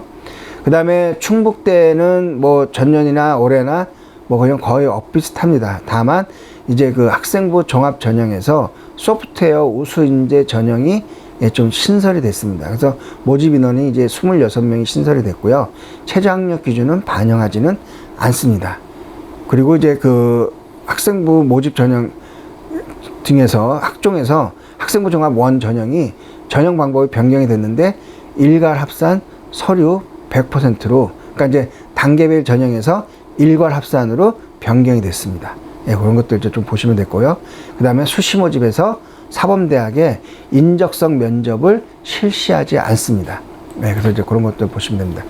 그 다음에 이제 그 전남대 같은 경우도 그 교과 전형 일괄 선발 100%로 예, 변경이 됐고, 그 다음에 그 학생부 교과 성적 100%. 전년도에는 이제 출결도 포함이 됐지만 그냥 성적으로만 이제 100%를 한다고 보시면 됩니다. 그리고 또 특히 전남대 같은 경우 이제 진로 선택 과목의 반영 중 성취도 상위 3과목을 정량화해서 반영을 한다. 이제 그렇게 좀 보시면 될 것 같습니다. 그 다음에 전북대 같은 경우도 이게 보면은 이제 뭐 그 성적 교과 반영이 그 학생부 교과 성적 반영이 인문은 이제 국어, 영어, 수학, 사회, 과학, 한국사 포함해서 21년도에는 이제 과학이 제외가 됐지만 그다음에 자연계열도 마찬가지로 국어, 영어, 수학, 사회, 과학, 한국사 포함해서 반영을 합니다. 그리고 이제 진로 과목 선택 성적도 반영을 하고 예, 마찬가지로 전북대학도 그 학종에서 자기소개서가 폐지가 됩니다. 그러니까 결국은 이제 그 많은 대학들이 앞으로 이제 뭐 한 2년 있으면 그 자기소개서, 뭐 작년부터도 내년부터도 이제 뭐 자기소개서가 많이 이제 폐지가 될 텐데, 그런 이유 때문에 거의 이제 자기소개서를 많이 이제 폐지하는 대학들이 많이 있다라는 거, 예, 좀 확인을 해보시면 될 것 같습니다. 자, 뭐 경북대 같은 경우도 뭐 학생부 교과에서 학생부 교과 100% 이제 선발을 합니다. 그러니까 이제 출결 10%가 없어지고 그냥 교과로만 이제 한다는 얘기죠. 그러다 좀 보니까 왜 그냥 솔직히 뭐 지금 어떻게 보면 이제 동대문 구청에서 제가 이제 설명을 하고 있는데, 이왕이면 그냥 수도권만 하면 되는데 왜 지방에 있는 대학까지도 하느냐? 예, 요거는 이제 아무래도 뭐 모든 학생들이 뭐 서울에 있는 대학들만 가는 게 아니라, 그렇다고 또 지방에 이제 뭐 사립대가 아닌 그래도 국립대학 정도는 그래도 어느 정도는 조금 알아두시는 게 필요하기 때문에 좀 말씀을 드리고 있는 겁니다. 자, 그리고 부산대도 뭐 수시에서 최저학력 기준 탐구 등급 산출 방식을 뭐 변경을 했다. 그러니까 뭐 탐구 2과목 평균에서 이제 올해는 그 한 과목 그 평균을 이제 한 과목으로 이제 반영을 한다. 단 의예과는 제외고요. 그 다음에 교과 성적 반영에 대한 그 변경 사실도 있고, 여기도 마찬가지로 학생부 종합에서 자기소개서를 폐지를 합니다. 그리고 지역 이제 모집 인원을 좀 확대를 하게 되죠. 그래서 이제 그거를 좀 보시면 될 것 같습니다. 자, 그리고 이제 제주대, 뭐 제주대 같은 경우도 이제 수시에서 수능 최저학력 기준을 이제 조정을 했는데요. 의예과가 이제 3개 합이 5고, 작년 같은 경우는 이제 4개 합이 8이었고요. 그 다음에 이제 수의예과는 3개 합이 7. 작년 같은 경우는 4개 합이 9. 그래서 이제 좀 그 최저학력 기준이 조정이 됐다. 그러니까 결국은 또 제일 문제가 되는군요. 이제 또 그 최저학력 기준을 좀 조절하는 것들도 상당히 이제 많은 대학들이 있으니까 그것들을 좀 눈여겨보셔서, 왜냐면은 이제 그 최저학력 기준이 상당히 좀 중요한데, 우리 애가 가까서 이걸 맞췄는데 작년 거를 뭐 이제 뭐 말씀을 해주셨다. 그랬을 때는 아주 큰일 나는 결과가 이제 좀 발생이 될 수가 있으니까, 그런 것들을 좀 하시고요. 요거는 이제 그냥 그 사이드로 이제 간단하게 말씀을 드릴게요. 그래서 이제 뭐 학생들이 꼭 뭐 2학년이나 이제 뭐 3학년, 뭐 지금도 이제 뭐 특히 이제 4학년 같은 경우는 그 탐구 과목은 다 정해졌겠죠. 근데 이제 아직도 못 정한 학생들이 있는데, 이런 학생들 같은 경우는 주로 이제 탐구를 선택할 때 뭐 인원이 많은 과목을 선택하는 게 좋죠. 왜냐면은 5만 명이 시험 보는 거 하고 10만 명이 시험 보는 거 하고는 그 등급 나오는 게 벌써 다르잖아요. 그 4%가. 그런 것들. 그 다음에 또 자신이 좋아하는 과목을 선택하는 것도 좋고, 그 다음에 가급적이면은 뭐 내신도 관리하고 수능도 준비하고, 그 다음에 공부한 양이 적은 과목. 특히 이제 뭐 문과 같은 경우는 뭐 생활과 윤리가 좀 그런 과목이 될 수도 있을 거고, 그 다음에 이과 같은 경우는 지구과학. 그런 것들이 좀 양이 좀 적다. 이제 그렇게 보시면 되고요. 그 다음에 100분위 점수가 잘 나오거나 공부한 만큼 성적이 나오는 거. 그러나 어디까지나 이거는 상대적인 거지, 무조건 뭐 인원이 많다 그래서 점수가 잘 나오고 내가 좋아한다 그래서 점수가 잘 나오는 거는 아니란 얘기입니다. 그러니까 개인차는 있지만 요렇게 한번 선택해 보는 것도 괜찮다. 이제 그런 거고요. 특히 이제 그 사회탐구를 보시면은 총 9개 과목이 있거든요. 9개 과목인데, 특히 이제 그 윤리로 봤을 때는 생활과 윤리, 윤리와 사상이 있는데, 특히 이제 생활과 윤리, 그러니까 윤리를 하나로 봤을 때는 생활과 윤리는 분량이 한 4분의 1 정도 되고요. 윤리와 사상은 4분의 3 분량으로 상당히 조금 많습니다. 그러다 보니까는 이제 많은 학생들이 수능에서 생활과 윤리 그리고 사회문화를 많이 선택을 하게 됐는데, 특히 이제 생활과 윤리가 이제 좀 공부량도 적고, 하지만 제일 문제가 되는 게 뭐냐면, 그 문제를 이제 학생들 보고 한번 좀 풀어보라고 하면 아시겠지만, 만약에 어머니나 부모님들이 한번 좀 풀어보시면 알겠지만, 이 생활과 윤리는요, 말장난이 좀 상당히 좀 심합니다. 그러다 보니까는 그 약간 좀 이렇게 그 선택을 했을 때 함정에 빠지는 경우들이 많기 때문에 그런 부분을 좀 주의하시고요. 대신 윤리와 사상은 아주 정직한 과목입니다. 그러니까 공부를 하면 잘 나오고 안 하면 안 나오고, 예, 그런 이제 정직한 과목이라고 보시면 되고요. 그 다음에 뭐 지리, 한국 지리와 이제 세계 지리 두 가지가 있는데, 요거는 약간 좀 이과적인 성향이 있는 학생이 좀 공부를 하면 좀 상당히 좀 유리할 것 같고요. 그 다음에 이제 뭐 동아시아사나 정치와 법, 세계사, 예, 요런 것들 같은 경우는 주로 이제 그 우리가 얘기하는 이제 좀 한쪽에 몰린 학생들 있잖아요. 뭐 나는 이제 뭐 역사학과나 동양사학과 뭐 그런 데 갈 거니까 한국사와 동아시아와 그다음에 뭐 세계사 이렇게 하는 학생들이 있는데, 문제는 상당히 좀 인원이 적기 때문에 조심하셔야 될 부분이 있다는 얘기입니다. 그러니까 제일 이제 특히 이제 사회 과목에서 그 경제라든지 아니면 뭐 세계사라든지 몇몇 과목들은요, 원체 이제 인원이 작아가지고, 특히 이제 또 뭐 인원이 우리가 그 수능 전에 뭐 내가 수능을 보겠다고 신청을 했다고 해서 걔네들이 무조건 또 수능장에 다 가는 건 아니거든요. 그러니까 수능 시험 보는 애들은 더 줄어요. 그러다 보니까 특히 뭐 경제 같은 경우는 인원이 상당히 적죠. 뭐 10,000명도 채 안 되는 경우들이 있는데, 그럴 때는 말 그대로 예를 들어서 10,000명이 1등급이 4%면 뭐 400명인가요? 예, 그리고 또 2등급이 11%면 뭐 1,000명 정도 되는데, 그거를 50점 만점짜리가 1,000명을 훌쩍 넘어가지고, 그 되면은 결국은 1등급이 1,000명이고요.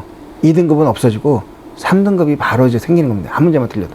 그러니까 이제 그런 블랭크 현상이 있다 보니까, 예, 그런 부분들 상당히 좀 신중하게 선택을 하시는 게 제일 좋습니다. 어쨌든 그 사탐 과목은 9개 중에서 2개를 선택해서 잘 본인과 연계성이 있는 거를 선택하는 게 제일 중요합니다. 자, 그리고 이제 과학탐구 같은 경우는 이제 뭐 물화생지 해서 뭐 총 4개가 있고, 그 다음에 1, 2에서 8개가 있죠. 예, 그래서 이것도 거의 주로 이제 여학생들 같은 경우는 생명과학과 지구과학을 많이 선택을 하고요. 남학생들 같은 경우는 뭐 물리나 지구과학을 많이 선택을 하는데, 여기서도 이제 중요한 거는 특히 이제 그 물리학 같은 경우는요, 뭐 아까 그 사탐에서 경제랑 비슷해가지고요, 그 인원수가 상당히 좀 적거든요. 그러다 보니까는 50점 만점에 그 1등급, 그러니까 만점 받는 애들이 상당히 많아지면, 물리 같은 경우도 1이나 특히 1보다는 이제 2 같은 경우에서 블랭크 현상이 일어날 가능성이 상당히 좀 큽니다. 그래서 이제 그런 것들도 잘 유념해서 좀 그 선택을 하시면 되는데, 계속 말씀드리는 거지만 어떤 선택은요, 어떤 뭐 개인적인 차이가 있지 무조건 이걸 선택해서 잘 나온다 못 나온다 그런 거는 아니란 얘기입니다. 그래서 이제 그런 부분들 좀 해주시고요.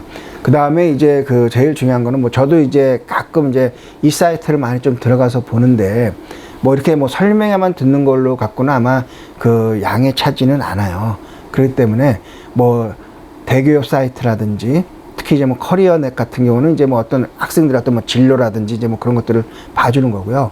그 다음에 뭐 서울 진로 진학 정보센터, 그 다음에 한국교육과정평가원, 예, 이런 사이트를 조금 자주 돌아다니시면서요, 뭐 전년도에 입시, 올해 입시, 그 다음에 또 내년도에 좀 뭔가 좀 바뀌는 입시, 예, 이런 것들을 조금 자세하게 계속 공부를 하시는 게 제일 좋습니다. 그리고 또 그 특히 이제 만약에 그 컨설팅을 받으러 오시는 부모님들한테는 더 당부드리고 싶은 건, 뭐 솔직히 그 컨설팅을 하는 이제 저희의 입장에서도 마찬가지지만, 꼭 좀 대학교, 내가 어느 대학을 가겠다 하면은 좀 대학교 홈페이지는 좀 어느 정도 가서 요강이라든지 인재상이라든지 거기에 무슨 과가 있는지, 좀 그런 것들 정도는 조금 보고 오셔야 되는데, 전혀 그거마저도 보고 오지 않고 그냥 저는 그냥 뭐 이성적으로 뭐 어디 갈 수 있어요, 뭐 이렇게 되면 어디 가야 돼요, 뭐 꼭 여기 보내주세요. 예, 저희가 뭐 점쟁이도 아니고 그렇게 될 수는 없죠. 그러니까 항상 모든 것들은요, 대학의 어떤 홈페이지나 입시 요강에 모든 길은 다 있습니다. 그래서 이제 그런 것들을 좀 꼼꼼하게 살펴보시는 게 제일 중요하다라고 보시면 될 것 같습니다.